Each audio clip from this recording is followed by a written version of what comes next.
আসসালামু আলাইকুম গাইস। আজকে আমরা আলোচনা করব অ্যাসেসমেন্ট বিষয় নিয়ে। ফ্যাক্টরিতে আয়ের অ্যাসেসমেন্ট একটা গুরুত্বপূর্ণ একটা পার্ট, খুবই ইম্পর্ট্যান্ট একটা জব অ্যাসেসমেন্ট।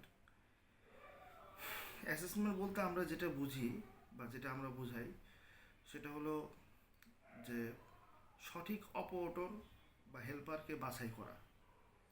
অর্থাৎ আমার ফ্লোরে বা আমার যে সুইং ফ্লোর, সেই ফ্লোরে যে যে পরিমাণ আমার অপারেটর এবং হেল্পার নিয়োগের যে রিকোয়ারমেন্ট দেওয়া থাকে, সেই রিকোয়ারমেন্টকে ফিল আপ করার জন্য অপারেটর এবং হেল্পারদের একটা স্কিল টেস্ট, অনেক জায়গায় এটাকে স্কিল টেস্টও বলে, অনেক জায়গায় অ্যাসেসমেন্টও বলে। তো এই স্কিল টেস্টটার নেওয়ার উদ্দেশ্য হলো যে আমি সঠিক অপারেটরকে দিচ্ছি কিনা, সঠিক অপারেটর আমার যে কাজের জন্য দরকার সেই কাজের লোকটাকে আমি পারফেক্টলি নিচ্ছি কিনা, তার যোগ্য স্যালারি আমি ধরতে পারছি কিনা, এবং আমার যে হেল্পার, আমার হেল্পারের যে কাজ সে যোগ্য হেল্পারটিকে আমি নিচ্ছি কিনা। কারণ আমি যদি সঠিক অপারেটর এবং হেল্পারকে নিয়োগ করতে না পারি তাহলে আমি সঠিক কাজের আউটপুট পাবো না। কাজের আউটপুটকে সঠিকভাবে পাওয়ার জন্য আমাকে সঠিক অপারেটর এবং সঠিক হেল্পারকে নিয়োগ করতে হবে। এবং সঠিক অপারেটর এবং সঠিক হেল্পারকে নিয়োগ করার যে প্রক্রিয়া, সেই প্রক্রিয়াটাকে আমরা অ্যাসেসমেন্ট হিসেবে বলে থাকি। অ্যাসেসমেন্ট দুই রকম হয়ে থাকে। একটা হলো অপারেটর আর হেল্পারের অ্যাসেসমেন্ট, আর একটা হলো রিঅ্যাসেসমেন্ট। রিঅ্যাসেসমেন্টটা আমরা একটু পরে আসতেছি। আগে অ্যাসেসমেন্টের বিষয়টা নিয়ে আগে আলোচনা, প্রথমে আলোচনাটা আমরা করব। তো অ্যাসেসমেন্টের ক্ষেত্রে প্রথমেই যেটা আসে, আমরা কিছু অপারেটরকে সিলেক্ট করব। প্রাথমিকভাবে একটা মৌখিক জিজ্ঞাসার মাধ্যমে আমরা সিলেক্ট করব যে আমাদের কি কি কাজ করা দরকার বা কোন কাজের জন্য দরকার। এটা মৌখিকভাবে জিজ্ঞেস করে যে সে এই কাজ পারে কি না। মৌখিক জিজ্ঞাসার পর আমরা তাকে ফ্লোরে নিয়ে আসবো। এরপর কিছু এইচআরের কিছু অ্যাক্টিভিটিস থাকে, তারা তাদের কিছু ডকুমেন্ট চেক করে, কিছু মেডিকেল অ্যাক্টিভিটিস থাকে। এই বিষয়গুলো চেক করার পর যখন তাকে আমার ফ্লোরে পরিপূর্ণভাবে দেওয়া হবে, তখন সেই অপারেটরকে সে যে ধরনের কাজ পারে বা আমার যে ধরনের কাজের জন্য তাকে দরকার, সেই কাজের বিষয়গুলো তার সাথে আলোচনা করে তাকে সেই অনুযায়ী মেশিনে বসানো। মেশিনে বসে তার কাজটাকে পর্যবেক্ষণ করা। যদি ভালো অপারেটর হয় সেক্ষেত্রে সে মেশিনে বসে খুব ইজিলি কাজটা করে ফেলবে, সেই ক্ষেত্রে তার 1 থেকে 2টা প্রসেস দেখলেই যথেষ্ট।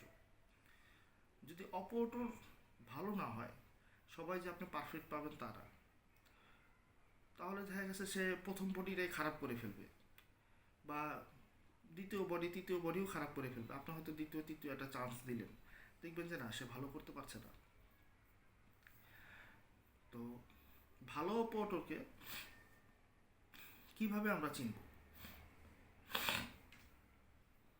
ভালো অপারেটরকে চেনার জন্য আমার কাছে 2টা উপায়। একটা হলো প্রসেসের হ্যান্ডেলিং, আর একটা হলো মেশিনের হ্যান্ডেলিং। যে অপারেটর ভালোভাবে কাজ করতে পারবে, প্রত্যেকটা প্রসেসকে করার একটা প্রক্রিয়া আছে। এই প্রসেসটা করার জন্য পোশাকটাকে এভাবে পিক করতে হয়, মেশিনে এভাবে সেট করতে হয়, তারপরে মেশিনে রান করতে হয়। দ্বিতীয় হলো মেশিনের হ্যান্ডেলিং। মেশিন যে পোশাক নেওয়া জানে সে মেশিনকে চালানোও জানে। যে পোশাক ঠিকভাবে নিতে পারবে না বা মেশিনে সেট করতে পারবে না, সে মেশিনও সঠিকভাবে রান করতে পারবে না। প্লাস মেশিনের সুতা ছিঁড়ে গেলে সুতা ঠিকভাবে পরাতে পারে কিনা, এটাও স্কিল টেস্টের একটা পার্ট। যখন অনেক সময় আপনার কাজ করবে দেখবেন যে সুতা ছিঁড়ে গেছে, তখন আপনি একটু খেয়াল করবেন যে সুতাটা সে ঠিকভাবে পরাতে পারছে কিনা। আবার যখন সে একটা অল্টার করে, অর্থাৎ অল্টার বলতে আমরা এটাই বুঝাই, এটা কাজকে সঠিকভাবে প্রসেস করতে যে সঠিকভাবে না করতে পারে, সেটাকে একটা ফল্ট করে ফেলছে। সে ফল্টটাকে আমাদের আরএমজি সেক্টর বা অ্যাপারেলের ভাষায় অল্টার হিসাবে বলা হয়। তো অল্টার যখন হয়ে যাবে, তখন তখন সেই অল্টারটাকে সে ঠিকভাবে রিকভারি করতে পারতেছে কিনা, এটাও একটা স্কিল টেস্টের একটা পার্ট। এবং এই স্কিল টেস্টের জন্য আমার নিজেরও একটা জ্ঞান থাকা লাগবে। সেটা কি ধরনের জ্ঞান? আমি যখন যেটা বললাম সেটা হলো অপারেটরের জ্ঞান, যে অপারেটরের এই গুণ থাকা লাগবে। আমার কোন গুণটা থাকা লাগবে?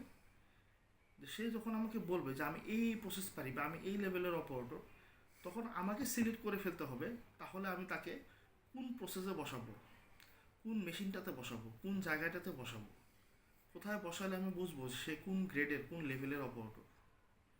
এর জন্য একজন আই অফিসার হিসাবে আমার লেআউট সম্বন্ধে যথেষ্ট ভালো জ্ঞান থাকা লাগবে।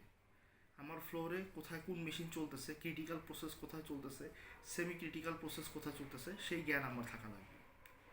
আবার অ্যাসেসমেন্ট করার ক্ষেত্রে আরেকটা বিষয় খেয়াল করা লাগবে যে যারা কাজ করতেছে তারা যেন আবার বেশি অসুবিধা বোধ না করে।